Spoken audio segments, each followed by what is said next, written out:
నానా good morning. Last time మనము 2 parasites complete చేసాము, entamoeba histolytica and ascaris lumbricoides. Next very very very very important topic అయినటువంటి plasmodium. ఈ plasmodium ఏంటి? Last time మనం ఒకసారి చెప్పాను మీకు, అలెగ్జాండర్ ద గ్రేట్ ఓ మహా చక్రవర్తి ఒక దోమకాటు వల్ల చనిపోవడం అనేది జరుగుతుంది. సహజంగా దోమకాటు వల్ల చనిపోవడం కన్నా ఆ దోమ శరీరం లోపల ఉన్నటువంటి ఒక ప్రోటోజోవా, అంటే మలేరియా వ్యాధిని కలుగు చేసినటువంటి ఒక ప్రోటోజోవా ఆ యొక్క శరీరంలో ప్రవేశించిన తర్వాత అది మనకి రోగాన్ని కలుగు చేస్తుంది. ఇక్కడ మస్కిటో అనేది ఆ యొక్క పారాసైట్ని మోసుకొని తన శరీరంలో ఉంచుకొని మనకి ఇస్తుంది. మీరు అడగచ్చు, ఒక దోమ, ఒక మస్కిటో మన రక్తాన్ని పీల్చుకోవడానికి వచ్చేది, మరి దాని నోట్లో ఉండేది మనకి ఎలా ప్రవేశిస్తుంది? ఆలోచిస్తే ఏదో తిరకాసు ఉన్నట్టు అనిపిస్తుంది. దోమ తన యొక్క కూసుగా ఉన్నటువంటి పంటి లాంటి నిర్మాణంతో మన శరీరాన్ని గుచ్చిన తర్వాత చర్మం పైన అతి సూక్ష్మమైనటువంటి ఒక రంధ్రం పడుతుంది. ఆ రంధ్రం పడిన వెంటనే మన యొక్క శరీర నిర్మాణంలో రక్తము ఏం చేస్తుందంటే ఆ చిన్నపాటి రంధ్రంలో నుంచి రక్తము బయటకు పోకూడదు అనే ఉద్దేశంతో రక్తము గడ్డగట్టడానికి ప్రయత్నిస్తుంది. సహజంగా మనకు దెబ్బ తగిలిన తర్వాత ఒక 5 నిమిషాల్లో రక్తం గడ్డగట్టిపోతుంది. రక్తం ఎంత బయటకు వచ్చినా ఒక 5 నిమిషాల్లో కట్టేసిన తర్వాత అదే ప్లేస్లో రక్తం అనేది మళ్ళీ రాదు, రక్తం గడ్డగట్టిపోతుంది. దాన్నే బ్లడ్ కోయాగులేషను, అవునా? మరి ఇక్కడ కూడా అదే ప్రాసెస్ జరుగుతుంది. అయితే ఈ ప్రాసెస్లో ఏం జరుగుతుందంటే, మస్కిటో ఎప్పుడైతే తన యొక్క సూది వంటి నిర్మాణంతో మన శరీరమైన కుట్టిన వెంటనే తన నోట్లో నుంచి తన యొక్క ఎంగిలిని మన యొక్క శరీరంలోకి ఊస్తుంది. అలా ఊసినప్పుడు ఏమైపోతుందంటే, దాని నోట్లో ఏముంటుందంటే ఎంగిల్లో హెపారిన్ యాంటీ కోయాగులెంట్ ఉంటుంది. అంటే రక్తం గడ్డ కట్టనీయకుండా నివారించేటటువంటి ఒక రసాయనిక పదార్థము. So the mosquito in the salivary glands, the saliva contains, mainly saliva contains, నేను ఇప్పుడు చెప్తున్నాను మళ్ళీ వస్తా. రక్తము ఏమవుతుందంటే, the saliva contains heparin. This heparin prevents coagulation of blood. రక్తం గడ్డకట్టనీయకుండా ఆపుతుంది. సో ఈ క్రమంలో దాని నోట్లో ఉండే ఆ యొక్క పారాసైట్స్ ఏవైనా ఉంటే మన రక్తంలోకి చేరడానికి పాసిబిలిటీ అక్కడ స్టార్ట్ అవుతుంది. సో నెంబర్ 1 ఫస్ట్ ఏంటిది? పంటితో గుచ్చడము, సూది వంటి నిర్మాణంతో గుచ్చడము. రెండోది అంటే పంటి అంటే మన పళ్ళులాగా కాదు, దానికి కూసుగా నిర్మాణం ఉంటుంది ఒకటి. రెండవది దాని యొక్క ఎంగిలి మన రక్తంలోకి ఊస్తుంది. ఎందుకు? రక్తం గడ్డ కట్టకుండా ఉండాలని. ఆ తర్వాత మాత్రమే అది రక్తాన్ని పీల్చుకుంటుంది. Is it right? ఇది 3. ఈ 3 ప్రాసెస్ జరిగేటప్పుడే ఆ యొక్క మస్కిటో నోట్లో ఉండే ఆ యొక్క వైరస్ కానీ లేదా ఆ యొక్క ప్రోటోజోవా పారాసైట్ ఏదైనా కానీ మన రక్తంలోకి రావడం అనేది జరుగుతుంది. ఇప్పుడు అర్థమైందా? దోమ నుంచి మన శరీరంలోకి ఎలా పారాసైట్ వస్తుందో, అవునా? డైరెక్ట్గా రక్తం అది పీల్చుకుంటే మన సమస్య రాదు. కానీ రక్తం పీల్చుకునే ముందు తన నోట్లో నుంచి ఎంగిలి ఊస్తుంది. ఆ ఎంగిలి రక్తం గడ్డ కట్టకుండా ఉండడం కోసము ఈ యొక్క ప్రక్రియ వల్ల మాత్రమే దాని నోట్లో ఉండే చెత్త అంతా మన శరీరంలోకి రావడం జరుగుతుంది. తద్వారా రోగం అనేది వస్తుంది. ఇది ప్రాసెస్. ఇకపోతే మనము ఈ సబ్జెక్ట్లోకి వస్తే, ఈ యొక్క ప్లాస్మోడియం అనేది ఒక డైజెనెటిక్ పారాసైట్ అంటారు. డైజెనెటిక్ పారాసైట్ అంటే దీని యొక్క లైఫ్ సైకిల్ రెండు ఆర్గానిజంలో కంప్లీట్ చేసుకుంటుంది. Digenetic is nothing but the organism which ever completes its life cycle in two host అంటే టూ డిఫరెంట్ ఆర్గానిజం. ఎక్కడైతే ఇది తన శరీరాన్ని తలదాచుకొని ఆహారం సమకూర్చుకుంటుందో, అవునా, దేని మీద అయితే ఆధారపడుతుందో దాన్ని హోస్ట్ అంటారు. గెస్ట్ అంటే ఇది. ఫర్ ఎగ్జాంపుల్ మనం నిత్య జీవితంలోకి వద్దాం. మన ఇంటికి ఎవరైనా వస్తే వాళ్ళని ఏమంటాము? గెస్ట్ అంటాము. మనల్ని ఏమంటారు? హోస్ట్ అంటారు. ఎందుకంటే మనం వాళ్ళకి ఆతిథ్యము ఇస్తున్నాము. మనము ఏం చేస్తున్నాము? మనం హోస్ట్, వాళ్ళు గెస్ట్. ఇక్కడ అర్థమైంది కదా? సరే, సబ్జెక్ట్కి పోదాం. నెక్స్ట్, ఇది ఒక డైజెనెటిక్. రెండు ఆర్గానిజంలో దాని యొక్క లైఫ్ సైకిల్ని కంప్లీట్ చేసుకుంటుంది. రెండవది, ఇది extra cellular and also intra cellular parasite అంటారు. ఇంట్రా సెల్యులర్ పారాసైట్ అంటే ఒక సెల్లు లోపలికి ప్రవేశించి అక్కడ జీవితాన్ని కొనసాగిస్తే దాన్ని ఇంట్రా సెల్యులర్ అంటారు. అంటే a parasite which ever enters into a cell, that is the growth of the parasite in the cell, within the cell. The growth of the parasite is within the cell. దాన్ని intracellular parasite అంటారు. అదే extra cellular parasite అంటే the growth of the parasite out side the cell. సరే, ఈ cell అనేది ఏంటి? ఇది ఎక్కడి నుంచి వచ్చింది? సింపుల్, చిన్నది నాన్న. ఇక్కడ ఇప్పుడు మన శరీరంలో లివర్లో అనేకమైనటువంటి సెల్స్ ఉన్నాయి. లివర్లో అనేకమైనటువంటి సెల్ ఉంది. సెల్ లోపలికి పారాసైట్ లోపలికి ప్రవేశిస్తుంది. సెల్ లోపలికి పారాసైట్ వస్తుంది. దాని లోపల అది తిని అది పెరుగుతుంది. దాన్ని ఏమంటారంటే ఇంట్రా సెల్యులార్. అదే మస్కిటోలో ఎక్స్ట్రా సెల్యులార్. మస్కిటోలో ఎక్స్ట్రా సెల్యులార్ అని ఎందుకంటారంటే అక్కడ పారాసైట్ సెల్ లోపలికి పోదు, సెల్ బయట ఉన్నటువంటి ఖాళీ గ్యాప్లో పెరుగుతుంది. అంటే ఒక గోడ ఉంది, అవునా, ఇటుక లోపల పోవడాన్ని ఇంట్రాసెల్యులర్ అంటారు. ఇటుకల మధ్యలో గ్యాప్లో ఉన్నటువంటి ప్లేస్లో దాన్ని ఎక్స్ట్రా సెల్యులార్. ఇంట్రాసెల్యులార్ వచ్చి మనకి హ్యూమన్ బీయింగ్లో దాన్ని ఇంట్రాసెల్యులార్ గ్రోత్ అంటారు. అదే మస్కిటోలో ఎక్స్ట్రా సెల్యులార్ అంటారు. ఇవి రెండు అర్థమైంది. Next, primary host, secondary host అని రెండు పదాలు ఉన్నాయి దీనికి. ప్రైమరీ హోస్ట్ అంటే దేంట్లో అయితే అది మెచ్యూర్ అయి సెక్షువల్ రీప్రొడక్షన్ చేస్తుందో దాన్ని ప్రైమరీ హోస్ట్ అంటారు. ఏ జీవిలో అయితే అది డెవలప్ అయి సెక్షువల్ రీప్రొడక్షన్ జరుగుతుందో దాన్ని ప్రైమరీ హోస్ట్ అంటారు. దేంట్లో అయితే దాని యొక్క చిన్న గ్రోతింగ్ స్టేజెస్ ఉంటుందో, అవునా, దాన్ని సెకండరీ హోస్ట్ అంటారు.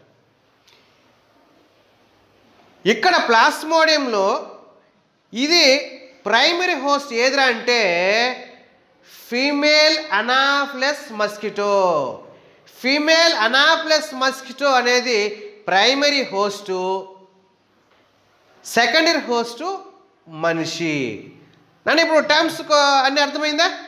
సో నెంబర్ 1 డైజెనెటిక్ అర్థమైంది. Extra cellular, intracellular, primary host and secondary host. ఇది దాని గురించి, అవునా. ఇక్కడ ఒక విషయం మీరు అర్థం చేసుకోవాలి. మనకి కరోనాలో రకాలు ఉన్నాయి, అది మీకు తెలిసిందే. బ్రిటన్లో ఒక రకము, లండన్లో ఒక రకము, మరి సౌత్ ఆఫ్రికాలో ఒక రకం అన్నట్టు ఈ ప్లాస్మోడియంలో కూడా రకరకాలైనటువంటి స్ట్రెయిన్స్ ఉన్నాయంట. రకరకాలైనటువంటి వేరియేషన్స్ ఉన్నాయి. ఆ వేరియేషన్స్లో మన టెక్స్ట్ బుక్లో ఒక 4 వేరియేషన్స్ ఇచ్చాడు. ఆ 4 వేరియేషన్స్ ఏంటంటే plasmodium vivax, plasmodium falciparum, plasmodium ovale, plasmodium malaria. ఒక 4 స్పీషీస్. ఇక్కడ చూడండి, అది ఏమి రోగాన్ని కలుగు చేస్తుందో, that is benign tertian malaria. Benign tertian malaria, page number 152. దాంట్లో మీకు 4 స్పీషీస్ ఇచ్చిన్నాడు, అవునా?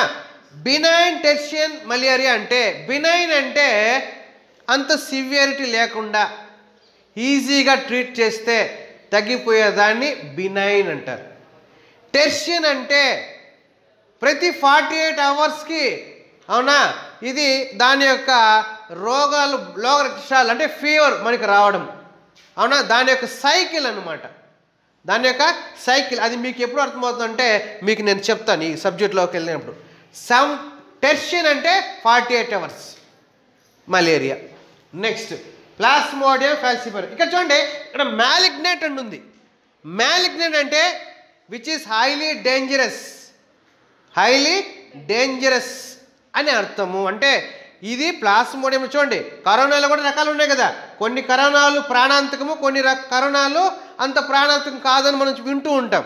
అలాగే ప్లాస్మోడియం ఫాల్సిపారం అనేది చాలా ప్రమాదకరమైనటువంటి ప్రోటోజోవా, దట్ ఈజ్ మలేరియా కలుగు చేసేది. సేమ్ ఇది కూడా 48 అవర్స్. నెక్స్ట్ ప్లాస్మోడియం ఓవెల్, ఇది మైల్డ్, కొద్దిపాటి తక్కువగా ఉన్నటువంటి కేసు, అవునా? Next plasmodium malaria. ఇక్కడ చూడండి, ఇక్కడ క్వార్టరైన్ అని ఉంది. క్వార్టరైన్ అంటే ఎవ్రీ 48 నుంచి 72 అవర్స్లో దాని యొక్క సైకిల్ కంప్లీట్ అవుతుంది, దాని యొక్క సైకిల్ కంప్లీట్ అవుతుంది. ఇది ఆ యొక్క 4 వేరియేషన్స్ గురించి.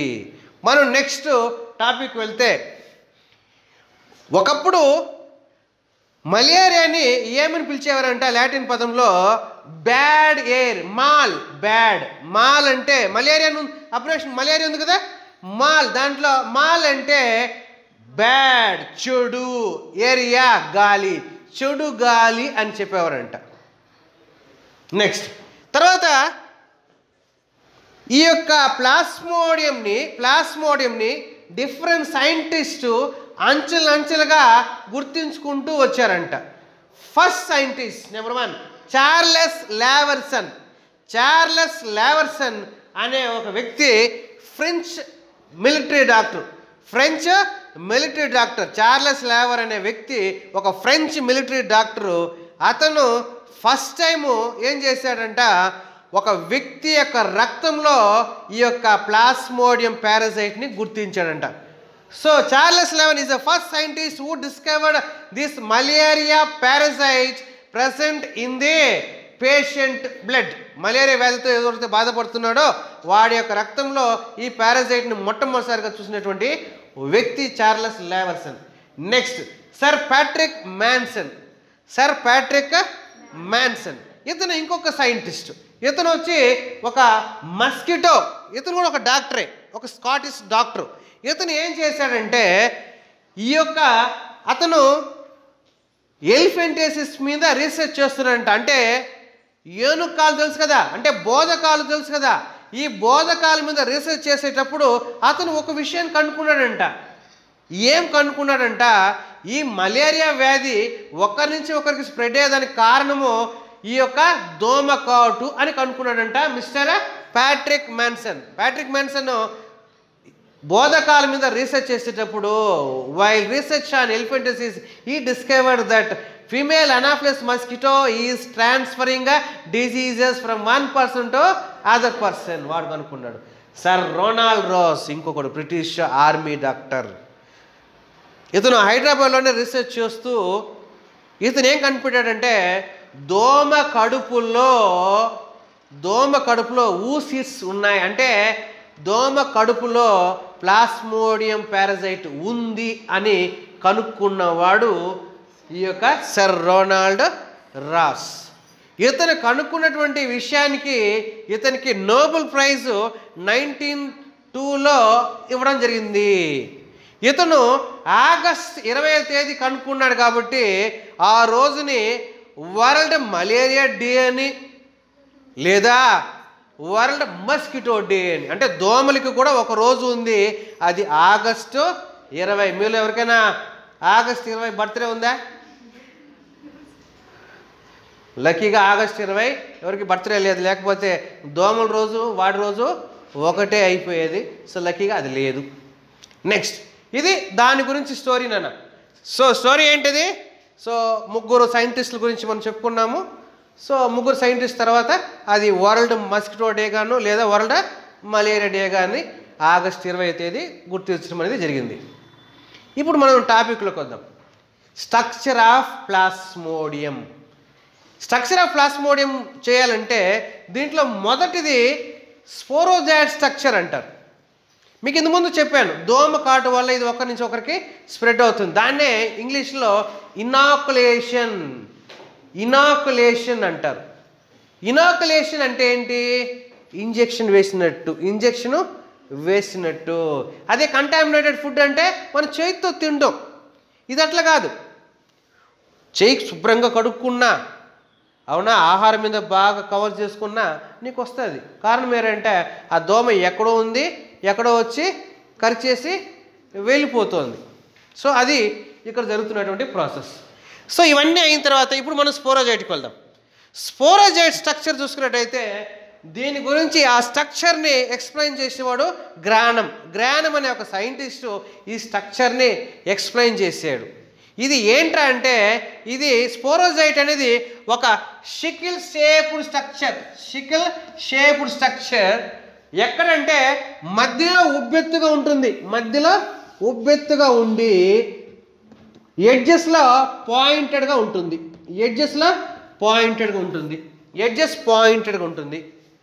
తర్వాత ఈ ఎడ్జెస్లో ఇక్కడ ప్లేస్లో ఒక డిప్రెషన్ ఉందంట, cup like depression at the apical side. అక్కడ ఏముందంట? సెక్రెటరీ ఆర్గనెల్స్ ఉన్నాయి. ఈ సెక్రెటరీ ఆర్గనెల్స్ ఏం చేస్తాయంట? ఆ యొక్క సెల్స్ని బ్రేక్ చేయడానికి కావాల్సినటువంటి ఎంజైమ్స్ని అది ప్రొడ్యూస్ చేస్తుంది, అవునా? సో అలా ప్రొడ్యూస్ చేసినటువంటి ఎంజైమ్స్ వల్ల ఏమవుతుందంటే లివర్ సెల్స్ డ్యామేజ్ అవడం కానీ జరుగుతూ ఉంటుంది. నెక్స్ట్ ఈ యొక్క sickle cell, that is sickle shaped sporozoite 15 nanometers, అవునా, 15 nm, అవునా, పొడవు, 1 mm వెడల్పు ఉంటుంది. అంటే దాని సైజు కూడా మనం చెప్తున్నాం 15 మైక్రాన్స్ పొడవు, 1 మైక్రాన్ వెడల్పు ఉంటుంది. మధ్యలో ఉబ్బుగా ఉంటుంది, ఎడ్జెస్లో పాయింటెడ్గా ఉంటుంది. ఆ ఎడ్జెస్లో కప్ లైక్ స్ట్రక్చర్ ఉంటుంది. అక్కడ సెక్రెటరీ ఆర్గనల్స్ ఉంటుంది. ఆ సెక్రెటరీ ఆర్గనల్స్ వల్ల అది ఏం చేస్తుంది? ఎంజైమ్స్ ప్రొడ్యూస్ చేసి అది పాడు చేయడానికి యూజ్ అవుతుంటుంది. Is it right? Next cytolytic enzyme. ఏ ఎంజైమ్ అంట? సైటోలైటిక్ అనే ఎంజైమ్. ఇది సెల్స్ని బ్రేక్ చేయడానికి యూజ్ అవుతుంది. ఇకపోతే ఈ యొక్క స్పోరోజైట్స్ లోపల అన్ని ఆర్గనల్స్, దాదాపు న్యూక్లియస్ ఉంది, ఎండోప్లాస్మిక్ రెటిక్యులం ఉంది, మైటోకాండ్రియా ఉంది, గాల్జీ కాంప్లెక్స్, అవన్నీ కూడా దాని శరీరం లోపల ఉన్నాయి. అయితే శరీరం పైన పెలికల్తో కవర్ అయి ఉంటుంది. ఆ పెలికల్కి ఏముందంట? మైక్రో ట్యూబ్యూల్స్ ఉన్నాయంట. ఆ ట్యూబ్యూల్స్ వల్ల అది కదలడానికి, దట్ ఈస్ రిగ్లింగ్ మూమెంట్, అవునా, wriggling movement. Is it right? So మనకి ఇప్పుడు స్ట్రక్చర్ గురించి నేను మరొక్కసారి రివైజ్ చేశాను. ఫస్ట్ పాయింట్ చూద్దాం. So the scientist who first explained about the structure granum, it is sickle shaped structure, అవునా, స్వాలన్ ఇన్ ద మిడిల్, మధ్యలో ఉబ్బుగా ఉంది, పాయింటెడ్ ఎండ్స్. తర్వాత it is covered by pellicle along with microtubules. ఎటువంటి pellicle అంట? Elastic pellicle. Anterior side ఏముంది? Anterior side cup like depression ఉంది. ఆ డిప్రెషన్లో ఏముంది? సెక్రెటరీ ఆర్గనెల్స్ ఉన్నాయి. అది ఏమి చేస్తుంది? ఎంజైమ్స్ని విడుదల చేస్తుంది. ఎటువంటి ఎంజైమ్స్ విడుదల చేస్తుంది? సైటోలిత్ ఎంజైమ్స్. దీనివల్ల ఏమి లాభము? సెల్స్ బ్రేక్ అవుతాయి. ఇది ఒక ఇష్యూ. అయితే రెండోది మనం చూద్దాం. దాని లోపల ఏమున్నాయంటే రొటీన్గా nucleus, mitochondria, endoplasmic reticulum, Golgi complex అవి ఉన్నాయి. ఇది the structure about sporozoites. Is it right? So అంతవరకు నాన్న. ఇప్పుడు మనము లైఫ్ సైకిల్ ఆఫ్ ప్లాస్మోడియంలో 2 సైకిల్స్ ఉన్నాయి. అసెక్షువల్ ఫేజ్ ఉంది, సెక్షువల్ ఫేజు ఉంది. అసెక్షువల్ ఫేజు, సెక్షువల్ ఫేజు ఉంది. Is it right? దీంట్లో మనకు కావాల్సింది ఏంటంటే ఇక్కడ అసెక్షువల్ రీప్రొడక్షన్ అని సైజోగని అని అంటారు. ఏమంటారు? సైజోగని.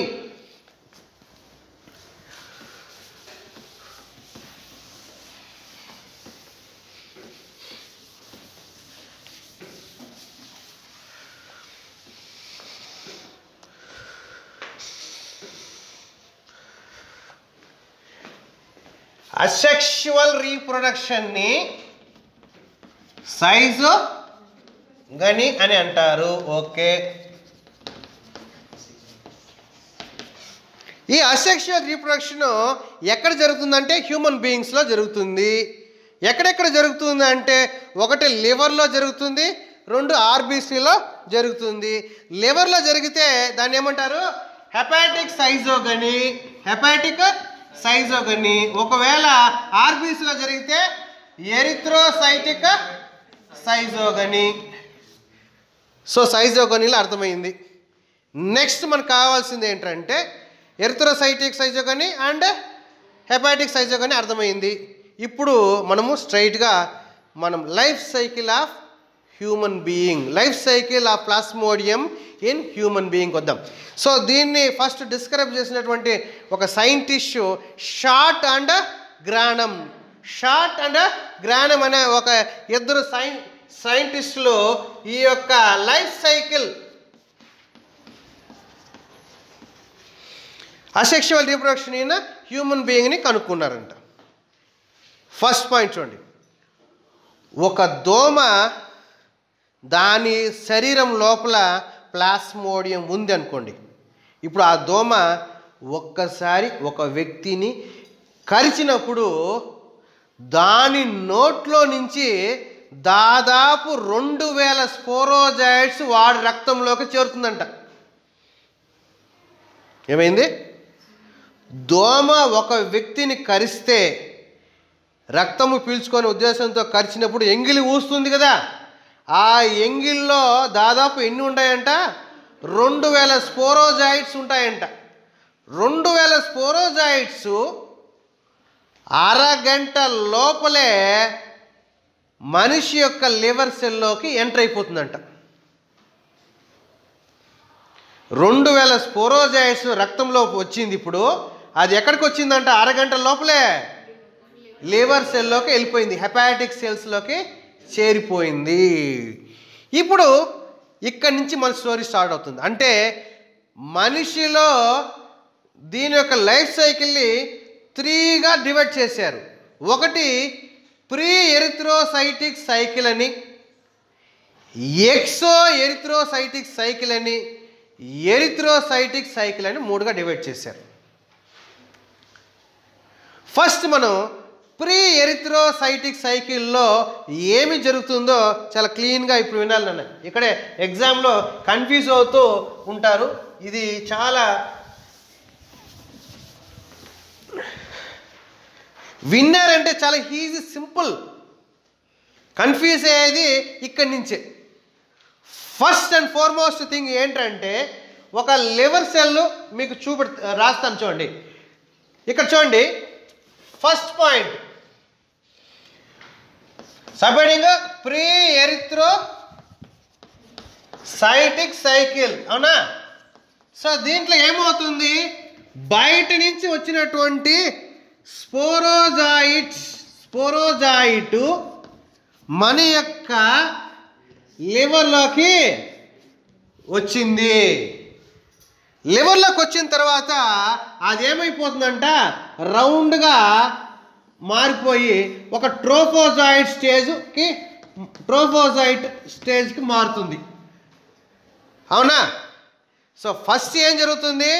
లివర్లోకి ఎంటర్ కావనే స్పోరోజైట్ కాస్త ట్రోపోజైట్గా మారుతుంది. నెక్స్ట్ ఏమవుతుందంటే నెక్స్ట్ స్టేజ్లో అదే లివర్లో అది బాగా తిని బలిసి, అవునా, అది ఏమిగా మారుతుందంట, సైజాంట్గా మారుతుందంట.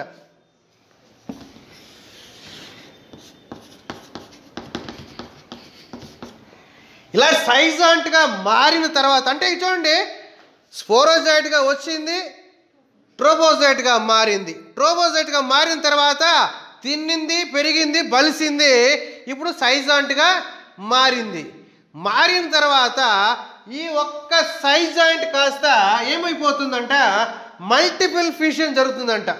మల్టిపుల్ ఫిషన్ అంటే మైటోటిక్ డివిజన్స్, ఈక్వల్గా అనేకమైనటువంటి చిన్న చిన్న సెల్స్గా డివైడ్ అవుతుందంట దాంట్లో ఉండే న్యూక్లియస్. ఇక్కడ చూడండి,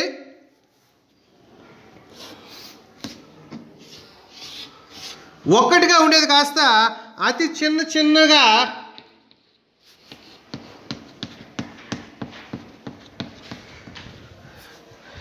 so the nucleus undergoes reduction division, అవునా. సో దాన్ని ఏమంటారంటే మైటాటికలీ డివిజన్ జరిగిన తర్వాత అనేకమైనటువంటి చిన్న చిన్న nucleus which is covered by cytoplasm జరిగిన తర్వాత దీని లోపల ఎన్ని వస్తాయంట, ఒక్క లివర్ సెల్లోకి దాదాపు 12,000 కొత్త న్యూక్లియస్తో కవర్ అయినటువంటి వాటిని ఏమంటారంట మీరోజాయిడ్స్ లేదా క్రిప్టోజాయిడ్స్. ఇక చూడండి, దీన్ని 2 విధాలుగా చెప్తారు. ఏంటంటే ఫస్ట్ స్టేజ్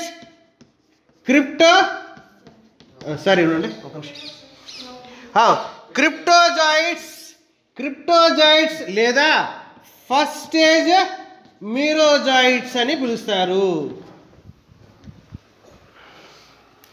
అవునా. సో దీని లోపల ఉన్నటువంటి ఆ న్యూక్లియస్ని ఒకటి క్రిప్టోజాయిడ్స్ అని పిలుస్తారు లేదా ఫస్ట్ స్టేజ్ మీరోజాయిడ్స్ అని పిలుస్తారు.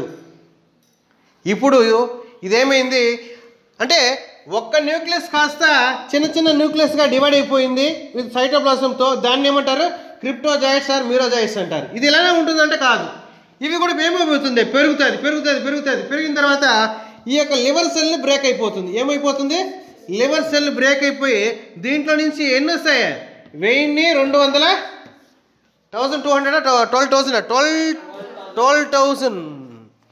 12,000 మీరోజాయిడ్స్ ఒకసారి. అంటే చూడండి, ఒక్క స్పోరోజాయిట్ లివర్ సెల్లోకి పోయి 12,000 బయటకు వస్తుంది.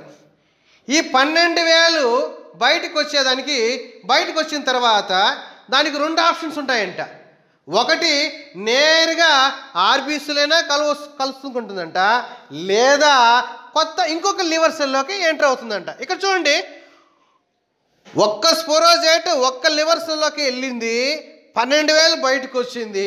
ఈ 12,000లో అవి కొన్ని ఆర్బీసీ కన్నా పోవచ్చు, లేదా ఫ్రెష్గా హెల్తీగా ఇంకొక లివర్ సెల్కైనా పోవచ్చు. దానికి ఆ ఆప్షన్ ఉంది, అవునా, అర్థమైందా. సో ఇది ప్రీ ఎరిథ్రోసైటిక్ సైకిల్, అర్థమైందా. అంటే ఇక్కడ చూడండి, ఇంతవరకు మనం ఆర్బీసీలోకి ఎంటర్ అయిన దాని గురించి చెప్పడంలే, పోవచ్చు అని చెప్తున్నాం కాబట్టి దీన్ని ప్రీ ఎరిథ్రోసైటిక్ అని అంటారు. ఈ సైకిల్ అర్థమైందా. స్పోరోజైట్ ఒకటిగా వచ్చింది, ట్రోపోజైట్గా మారిన తర్వాత అది తినింది, బలిసింది, పెద్దదైంది. Now it is ready to reproduce. That stage is called schizont. ఇప్పుడు ఎన్ని ఏర్పడినాయి, దాదాపు 12,000 ఏర్పడింది. న్యూక్లియస్ చిన్నగా డివైడ్ అయిపోయి ఇప్పుడు ఏమైపోతుంది, అది పగిలిపోతుంది, బయటకు వస్తుంది. మరి ఈ ప్రాసెస్ జరగడానికి ఎన్ని రోజులు పడుతుంది అంటే 8 days పడుతుంది. 8 daysలో ఇది కంప్లీట్ అవుతుంది. నెక్స్ట్ స్టేజ్ పోదాం. ఈ స్టేజ్ అర్థమైంది నాన్న. నెక్స్ట్ స్టేజ్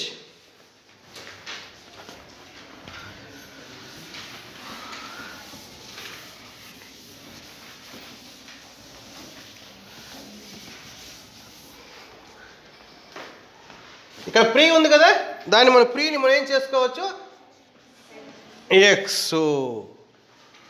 ప్రీకి ఎక్సోకి ఏంటంటే, ఎక్సో అంటే ఆర్బీసీ బయట అని అర్థము. Is it right? ఇప్పుడు చూడండి ద సేమ్ థింగ్.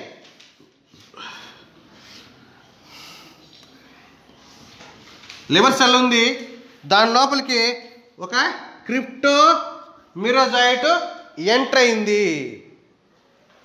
క్రిప్టోజాయిట్ ఎంటర్ అయింది. ఇప్పుడు ఈ క్రిప్టోమిరోజాయిట్ ఎంటర్ అయింది కదా, ఇందుకు ముందు ఏదైతే జరిగిందో, ఏది ట్రోపోజైట్గా మారడము, సైజాంట్గా మారడము, డివిజన్ జరగడం జరిగింది కదా. అయితే ఇక్కడ ఒక చిన్న డిఫరెన్స్ అనమాట. ఆ డిఫరెన్స్ ఏంటంటే ఈ యొక్క లివర్ సెల్లో నుంచి అది బయటకు వచ్చేటప్పుడు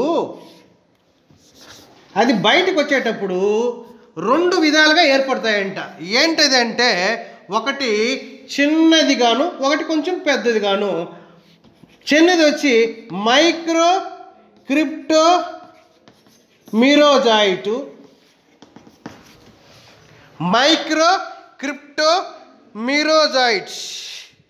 that is micro metacryptomerozoite. Next macro మెటాక్రిప్టోమిరోజాయిట్.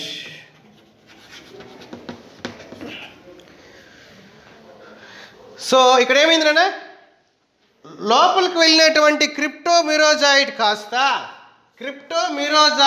కాస్త అన్ఈక్వల్గా డివైడ్ అయ్యి మైక్రో మెటాక్రిప్టోజాయిట్ గాను మ్యాక్రో మెటాక్రిప్టోజాయిట్గా ఏర్పడి ఆ యొక్క లివర్ సెల్ బ్రేక్ చేసుకొని బయటకు వచ్చేసింది. ఇప్పుడు మైక్రో మెటాక్రిప్టోమిరోజాయిట్ ఖచ్చితంగా ఆర్బీసీలోకి ఎంటర్ అవుతుంది. ఖచ్చితంగా అది ఆర్బీసీలోకినే వెళ్తుంది, దాంట్లో ఇంకేం డౌటు లేదు. అదే మ్యాక్రో వచ్చి ఖచ్చితంగా ఒక లివర్ సెల్లోకి వెళ్తుంది. లివర్ సెల్లోకి వెళ్తుంది, మళ్ళీ ఫర్దర్ గ్రోత్ అనేది ఉంటుంది, దాని గురించి మనకు అవసరం లేదు. నెక్స్ట్ ఆర్బీసీలోకి వెళ్తుంది. అంటే ఆర్బీసీలోకి వెళ్తుంది అంటే అర్థం ఏంటంటే ఎరిథ్రోసైటిక్ సైకిల్ స్టార్ట్ అవుతుంది. ఇప్పుడు ఎరిథ్రోసైటిక్లో ఏం జరుగుతుందో చూద్దాం.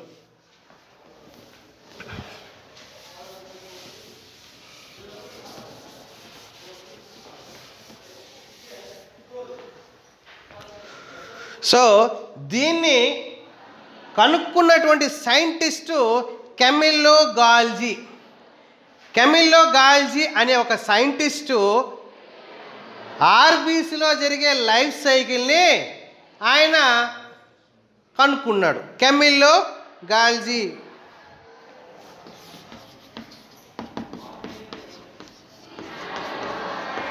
కాబట్టి దీనికి ఇంకొక పేరు కూడా ఉంది, గాల్జీ సైకిల్ అని కూడా పేరు ఉంది.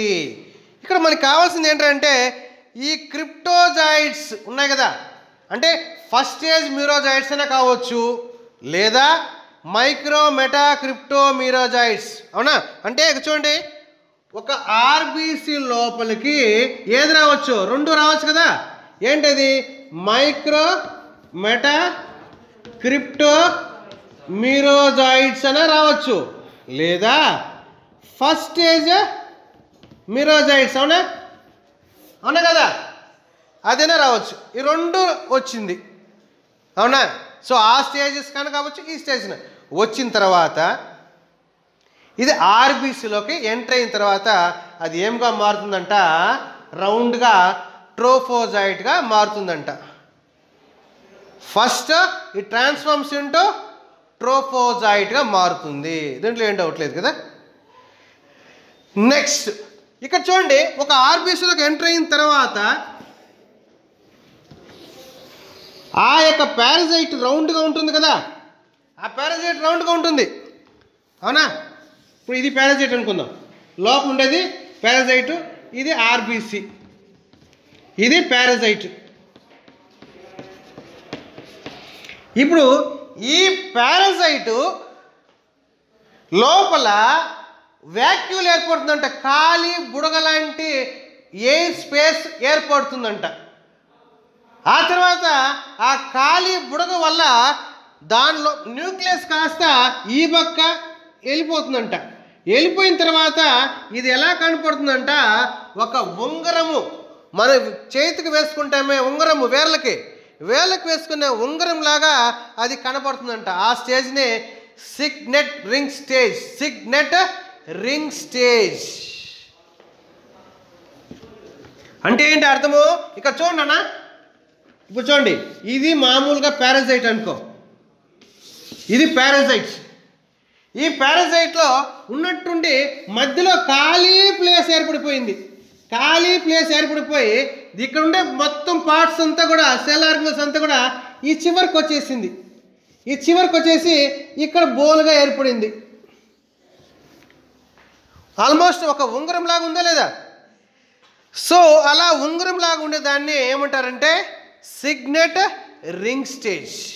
నెక్స్ట్ అలా కొద్ది రోజులు పోయిన తర్వాత మళ్ళా ఏమైపోతుందంట, ఆ ఖాళీ ప్లేస్ కాస్త ఫిల్అప్ అయిపోతుంది.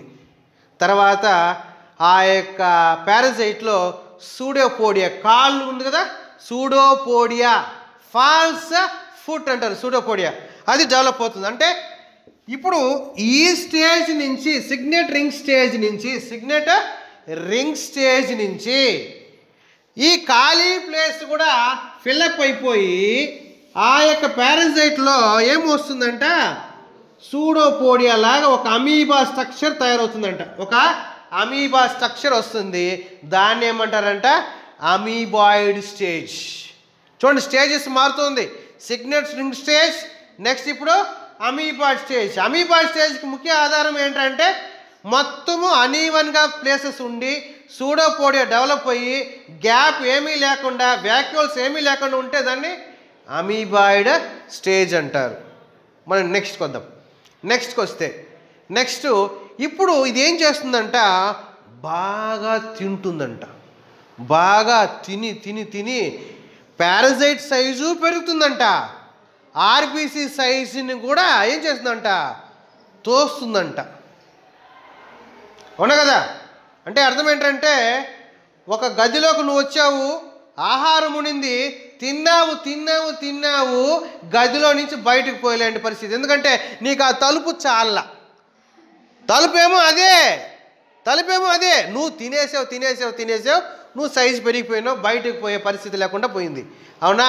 ఇక్కడ కూడా అదే పారాసైట్ ఏం చేస్తుందంటే ఒక ఆర్బీసీ రక్తపు ఆర్బీసీలోకి ఎంటర్ అయింది, తినింది, అది బాగా పెద్దదైపోయింది. అది పెద్దదవడం కాకుండా ఆ యొక్క ఆర్బీసీ సైజు కూడా పెంచేసింది.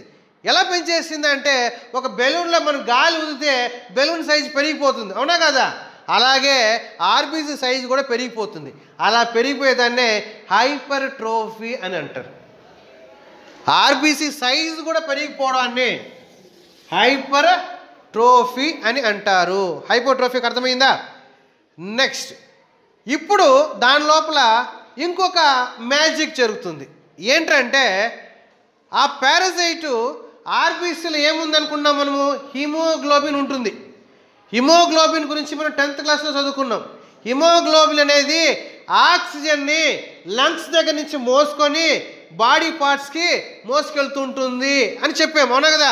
Haemoglobin combines with oxygen and forms oxy haemoglobin where it moves from lungs to all parts of the body and gives oxygen to the needy cells అని చెప్పుకున్నాం. దేనికైతే సెల్స్కి ఆక్సిజన్ కావాలో అలాంటి హిమోగ్లోబిన్ అంటే అర్థం ఏంటి, హీమ్ ప్లస్ గ్లోబిన్, అంతే కదా? హిమోగ్లోబిన్లో haem plus globin. Globin part అంటే ఏంటిది, ఇది ప్రోటీన్ పార్ట్, ఇది ఐరన్ పార్ట్. అవునా కదా? హిమోగ్లోబిన్ అంటే ఐరన్ ప్లస్ ప్రోటీన్ కదా. ఇప్పుడు ఐరన్ ప్లస్ ప్రోటీన్, ఆ ప్రోటీన్ మాత్రమే తినేస్తుంది. అక్కడ మిగిలిపోయింది ఏంటి, హీమ్. ఆ హీమ్ ఏమైంది, ఐరన్ క్రిస్టల్ అది మిగిలిపోయింది. It's insoluble iron. అవునా? అది ఏమిగా మారుతుందంటే ఇన్సాల్యుబుల్ క్రిస్టలైన్ హిమోజోయిన్గా మారుతుంది. సో కాన్సెప్ట్ మరొకసారి చెప్తాను చూడండి. పారాసైటు ఆర్బీసీలో ఉండే హిమోగ్లోబిన్లో ఉండే గ్లోబిన్ పార్ట్ అంటే ప్రోటీన్ పార్ట్ని తినేస్తుంది. ఇక మిగిలిపోయింది హీమ్ అంటే ఐరన్ పార్ట్. ఈ ఐరన్ పాటు ఒక సాల్యుబుల్ ఐరన్ అది ఏమైపోతుందంటే ఇన్సాల్యుబుల్ క్రిస్టలైన్గా మారి వాటర్తో కలిసి హీమోజోయిన్గా మారుతుంది. ఏమిగా మారుతుంది? హీమోజోయిన్గా మారుతుంది.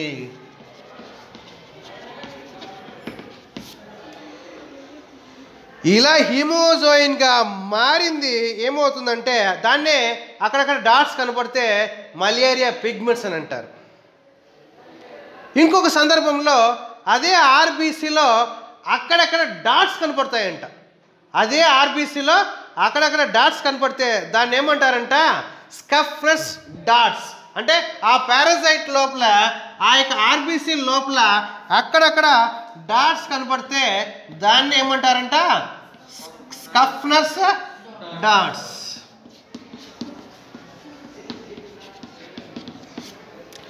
స్కఫ్నస్ డాట్స్. నెక్స్ట్ కొద్దాం. తర్వాత ఇదంతా జరుగుతున్నటువంటి ప్రాసెస్లో ఇప్పుడు లోపల ఉన్నది ఏమైపోతుందంట? బాగా తినింది. ఇప్పుడు అది ఏమిగా మారుతుందంట? సైజ్ జాయింట్గా మారుతుంది. సైజ్ జాయింట్గా మారిందంటే అర్థం ఏంటంటే మనం ఒక 5 minutes అది ఏమిగా మారుతుంది? సైజ్ జాయింట్గా మారుతుంది. అలా సైజ్ జాయింట్గా మారిన తర్వాత అది ఏమవుతుంది? డివైడ్స్. ఎన్ని? దాదాపు కొత్తగా 8 into 24 మీరోజైట్స్ 8 into 24 మీరోజైట్స్ ఏర్పడుతుంది. అవునా? సారీ, 12 to 24 మీరోజైట్స్ ఏర్పడుతుంది. అది ఎలా అరేంజ్ అవుతుందంట? ఒక రోజా పువ్వులో పెటల్స్ ఎలాగైతే అరేంజ్ అవుతాయో, ఒక పెటల్స్ ఎలాగైతే, అవునా, అలా రౌండ్గా అరేంజ్ అవుతుంది. దాన్ని ఏమంటారంట? Rosette stage. ఈ రోజెట్ స్టేజ్ తర్వాత అదేమవుతుందంట? ఆర్బీసీ పగిలిపోతుంది. లోపల ఉన్న మిరోజైట్స్ అన్నీ కూడా బయటకు వస్తుంది. ఇక్కడ చూడండి, ఆర్బీసీ పగిలిపోయిన తర్వాత దాని లోపల ఉన్నటువంటి మిరోజైట్స్ బయటకు వస్తుంది. దాని లోపల ఈ యొక్క పాయిజన్ లాగా తయారైనటువంటి హీమోజోయిన్ కూడా బయటకు వస్తుంది. అప్పుడే మనకి ఫీవర్ అనేది తెలుస్తుంది. కానీ ఇక్కడ 2 విషయాలు మీరు గుర్తుపెట్టుకోవాలి. Pre patent period, incubation period అనేది 2 పదాలు ఉన్నాయి.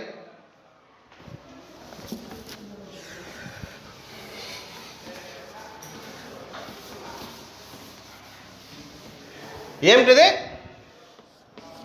ప్రీ పేటెంట్ పీరియడ్, తర్వాత ఇన్క్యుబేషన్ పీరియడ్.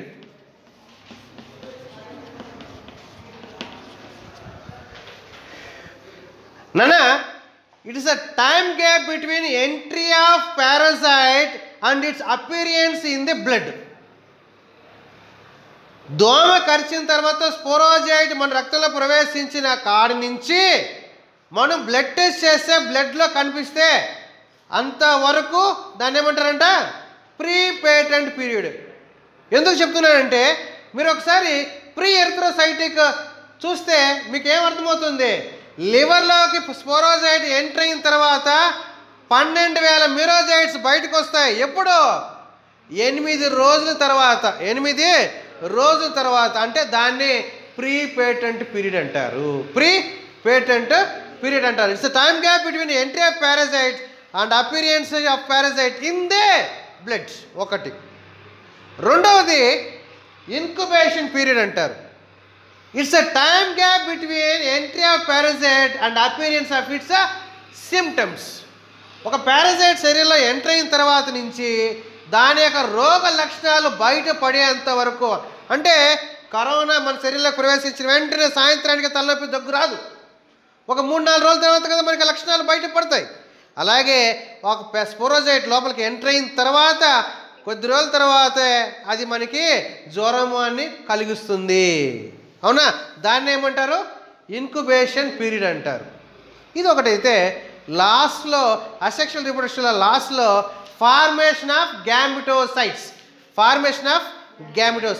ఇక్కడ చూడండి, మనకి ఈ యొక్క మీరోజైట్స్ ఉన్నాయి కదా, ఈ మీరోజైట్స్ ఏమవుతాయంటే ఇలా ఫార్మ్ అవుతూ ఉంటాయి. ఒక ఆర్బీసీ పగిలిపోయిన తర్వాత మిరోజైట్స్ బయట రావడము, అదే మిరోజైట్స్ ఇంకొక ఆర్బీసీలోకి ఎంటర్ అవడము, అక్కడి నుంచి కొత్తగా ఏర్పడము అని జరుగుతున్న క్రమంలో వాటికే బోర్ ఎక్కుతుందో లేదా ఆర్బీసీ ఒకవేళ సంఖ్య తగ్గిందో అప్పుడు ఏమవుతుందంటే వాటి లైఫ్ సైకిల్ పెరగాలి కదా, వాళ్ళ లైఫ్ కొనసాగించినప్పుడు అవి కొన్ని ఏం చేస్తాయంటే merozoites which ever enter spleen, merozoites which ever enter spleen and bone marrow will transform into gametocytes. ఎటువంటి గ్యామెటోసైట్స్ అంట? రెండు రకాలైనటువంటి gametocytes, micro gametocytes which is smaller and micro gametocytes which is little bit bigger. So ఇది asexual life cycle in human beings. అర్థమైంది నాన్న? అర్థమైందా? Sexual reproduction కూడా చెప్దాం అనుకుంటే వాళ్ళు వచ్చేసారు, ఇంకా మనకు కుదరదు. నెక్స్ట్ ఇప్పుడు ఆర్బీసీలో ఉండే స్టేజెస్ చెప్పండి. ఫస్ట్ మిరోజైట్గా ఎంటర్ అయ్యి ట్రోఫోజైట్గా మార్పు చెందింది. తర్వాత దాని శరీరంలో వ్యాక్యూల్ ఏర్పడి న్యూక్లియస్ అన్నీ కూడా ఒకవైపుకు నెట్టబడింది. ఆ స్టేజ్ని మనము రింగ్లా కనబడుతుంది కాబట్టి సిగ్నెట్ రింగ్ స్టేజ్ అని అన్నాం.